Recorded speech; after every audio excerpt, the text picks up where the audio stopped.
welcome to Cartoonist Kayfabe. My name is Ed Piskor. I'm Jim Rugg. And Jim, we need to get educated. But first, what do you have?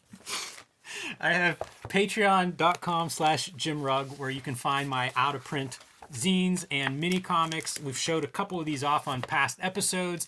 Some of them are in such small numbers that they just go out of print. On my Patreon, you can download PDFs of these things to kind of keep up with everything that I have done, essentially. I also post a lot of original art, including right now I'm going through Street Angel's Dog and Street Angel Lost Dog, which was the first and last comics I created for Image Comics based on the same story. So we've looked at several comics that are drawn by multiple artists from the same script. It's that kind of a thing. Going through page by page, and I point out why I made different choices the second time around. And if you're into Process, if you're into Street Angel, if you're into my work, patreon.com/Jim Rugg. Very cool, man. Red Room Comics are going to be hitting the streets May 2021. 2 issues are available for pre-order at this very moment. It's going to be coming out on a monthly basis, and it will be in shops. So if you want to reserve your copy, by all means, you could do so. I have a link tree in the description below this video that'll take you to the Fantagraphics website. You could reserve yours there. Thousands of people have done so. But hit your local comic shop up. Have them put in that order for you. Can't take for granted that it's just going to be on the racks because it's a pretty crazy hardcore comic. And get it put in your pull list. It's coming out every month, like I said. And you can be satisfied, rest assured that when you pick up an issue of Red Room, you're getting a complete story. Patreon.com/Ed Piskor is where I'm serializing these comics ahead of time. $3 gets you the complete archive. And the art is up there at a good enough resolution that people have been sending me bootlegs, Jimmy. Got 4 bootlegs so far of Red Room comics printed directly from the Patreon files, and I encourage it. I love this stuff. Yeah, I feel like I've dropped the ball by not making my own zine edition of Red Room. It's so good, man. This is a really impressive bootleg. We'll talk next week, Jim. Sounds right. Right now, I've been having a nicotine fit, man. I've been seeing people. They look so cool, walking down the street, lifting up their masks, putting a Marlboro in their face, and there's like a devil on my shoulder, Jim. That's really pointing me in that direction because it looks like a lot of fun. So I had to dig through my long boxes, man. I need Spider-Man, Storm, and Power Man to set me straight, Jim. Wow. Yes, Ed. When I need morality, this is where I look, in my comic book long boxes. Yes. You know, we're all sheltering in place. I can't be around, my strong moral barometers, so I have to rely on the superheroes, man. And we have 2 versions of this comic that was created in tandem with the American Cancer Society, man, to steer kids in the proper direction. 1982, 1994, I picked this one up. Like, this was given out in my school, in my elementary school, when I was a little dude. 5th grade, I got my hands on this sucker. But this is the OG right here. Very cool. Yeah, they used to do a lot of these kind of things, and it feels like 1982 being, if this is the first one, there might have been one even older for all I know. But if it were 82, it feels like something right up a Jim Shooter's, right up his sleeve. That let's do this. It's for a good cause. It's a way to get comics, maybe somebody's first comic, in their hands through a school. Like it's perfect. It's like I say, they did a lot of it, and you would see versions of this all the way to like Radio Shack would do stuff like the Whiz Kids. It was the same deal of like comics as giveaways. You would even see in the old like How to Draw Comics books where they would talk about where you might apply this trade and why comics were such a good thing for putting your message out there and reaching young readers and kids. Vietnam, they're dropping comic book propaganda to the citizens of that country. There's a version of this that is Jack T. Chick. Chick tracks are sort of this idea of like it's a way to put your message in front of kids. One of the ones that I always wanted to see, never rested my eyes on, Kayfabers, if you have an extra reader copy or something, maybe you could send it to the P.O. Box, was the Harvey Kurtzman venereal disease one. I've looked for that myself. 2 copies, please. Yes. There are that. I'm glad you mentioned that because that's the other place where where comics would be used in weird places. Like I have one about U.S. Steel. You're well, right. I was going to say like corporations Yeah. would make comics that would put out the products they're making, maybe a history of the company. But I have railroad comics like that. It's just interesting, these like fringe applications of comics, almost propaganda. Comics Totally. is propaganda. Yeah, if comics were a more popular medium right now, or you know what, man, we might be giving away a good idea. Fracking companies, Jeez. contact Jim and I. It's going to cost a couple $1,000,000. It's going to cost a couple million, but we'll sell your idea. And we live in Appalachia. Wow. This might be the first YouTube video that we get censored by YouTube. But it's a positive message in this one. I have to acknowledge the inside cover origins. Like they give the origins in 2 sentences for each of these characters. I kind of love it. Like that's fantastic. Yeah, it's barely an origin too. It just like describes their power. Yeah. And some of these origins are dark. Like you probably don't want to detail Power Man's prison experiment. Right. Storm was a thief as a kid, right? We're gonna gloss over that too for the kids. So here's the deal, man. The Star Runner, he ain't doing so well. And it turns out that he's smoking cigarettes, Jim. Oh man. Dude, I bought into this so much, man. I was like, oh damn, like you're gonna shave some time off your sprints if you smoke a cigarette?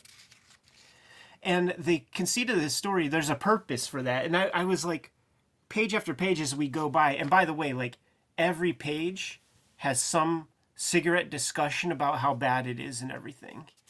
But I was wondering, like, what's the purpose? Like, what's the point? They're going to a social club, and the guy running the social club is just plying kids with cigarettes? Like, what is that, right? Couple of pages or a couple of panels from the American Cancer Society here. Yeah, we got to get their gimmicks in the mix, man. And this is where you get 2 pages, 3 pages in with some superhero fun stuff. Now we got to drop the real science on you for a couple of panels. Talk about your constricting blood vessels and all of this. Then we jump back into the comic.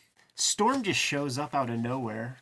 Yeah, why do they decide they need Storm? Something happens that Luke Cage can't be there or something to keep an eye on him.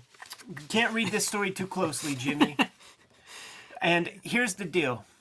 Those guys at that social club, they're trying to fix the race. So they're playing the Star Runner with cigarettes, man, so that he loses pep in his step. They're going to bet against him heavily so that, they make a lot of money after he loses the race. But you see, this like mafioso who's in charge of the betting, like he can't serve his purpose if he doesn't wear a costume, right? Like just amongst the other degenerate gamblers, they're not going to be afraid of the guys with the baseball bats, with the unibrows who are going to show up if you don't pay your debt. So he has to adorn this costume with 2 S's on it.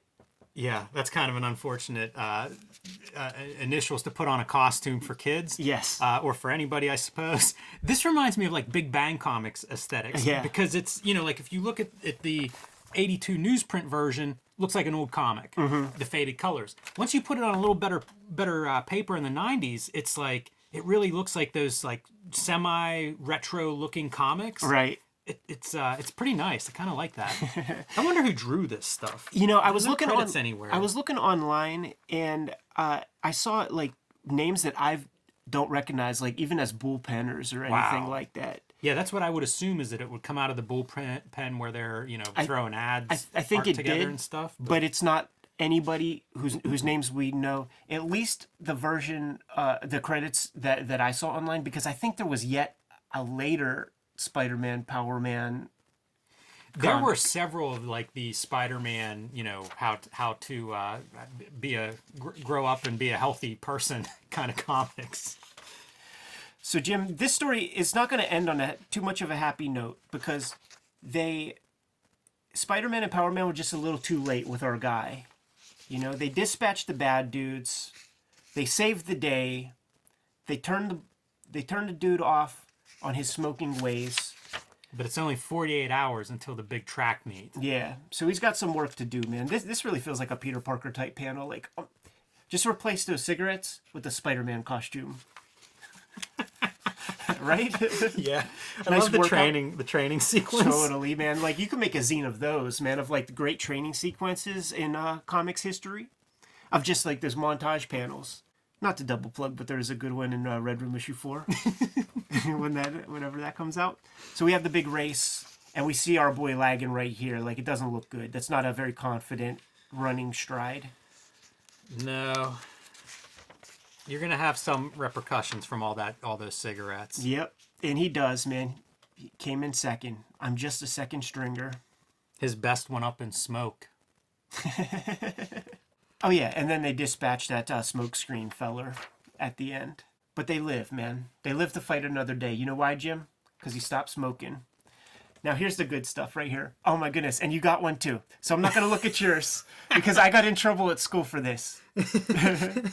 It's Brian's decision. So the idea is on this last panel, you're supposed to put in your response to the gimmicks, man. And you got the boy showing up and you got the kids that are offering him the cigarettes. And he's going through kind of an existential issue, man. Weighing the pros and cons of smoking. Like, you know, they're going to think I'm cool, blah, blah, blah. I don't want to be unfriendly. This is some real peer pressure he's facing. And makes a decision. So there's going to be a blank word bubble, and the task was, you know, we went through this comic. The task was, you know, you got to fill in that bubble. Write in the answer you think Brian should give. And mine was, got a light.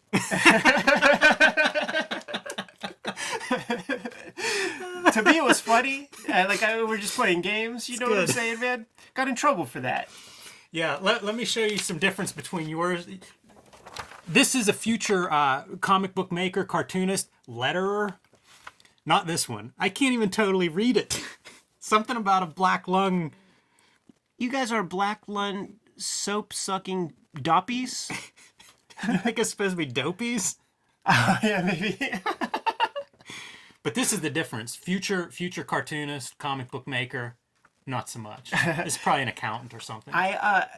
It's funny you mentioned that because, like, it's like I felt pressure of like trying to make it look exactly as best I could, and then I feel like this is when I realized, like, oh, it's all capitals. Like, I don't think I quite knew it until I had to like try to approximate it. It always freaks me out whenever comics aren't all capitals. Like when that first started, probably in the 90s, they started using fonts and stuff. Yeah. In Marvel, I think Quesada era is whenever they started going with the lowercase. I hated that, man. It was like, dude, what are you doing? I think ironically it's easier to read the lowercase. Really? But it's just so different for me than what I was used to with the all caps. Yeah. I'm a fan of all caps. Yeah, I think so too. Anyhow, Jim, you know what? I don't want to smoke anymore now. Well, good. They set me straight. Doing a public service for everybody. Because I'm sure there are people at home during lockdown that are really struggling, could use a cigarette. Hopefully we've got them back on track. Here's the other thing, too, after reading this. All of my homies, man, who are really good at sports, also smoked cigarettes when I was growing up, man. The badass basketball player, 2 packs a day. Dude, that was going on in the NBA like into the 80s. like you hear stories about guys smoking cigarettes at halftime and stuff. How about that Michael Jordan doc, man, where he's talking about when he first got drafted to the Bulls and all the guys were in a room with like naked ladies and so much cocaine. Fuck, I need a cigarette, man. Should we get out of here? Yes. Kayfabers, like, follow, subscribe to the YouTube channel. Hit the bell. We'll notify you when new vids are available. What do you have, man? Patreon.com/JimRugg, where you can find a number of my out-of-print zines and mini comics, a lot of original art, a lot of process stuff.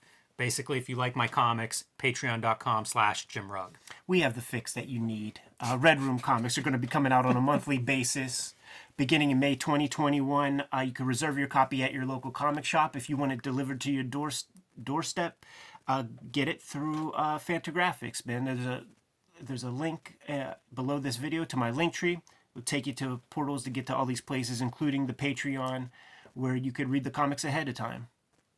Subscribe to the Cartoonist Kayfabe e-newsletter at the links below this video to keep up with everything we have going on and coming out. You can also find Cartoonist Kayfabe t-shirts and merchandise at the links below this video. Jim and I have a lot of comics to draw, so we're going to go take some Adderall and get that stuff done. Give us some marching orders, Jimmy. just say no. Sure. Read more comics.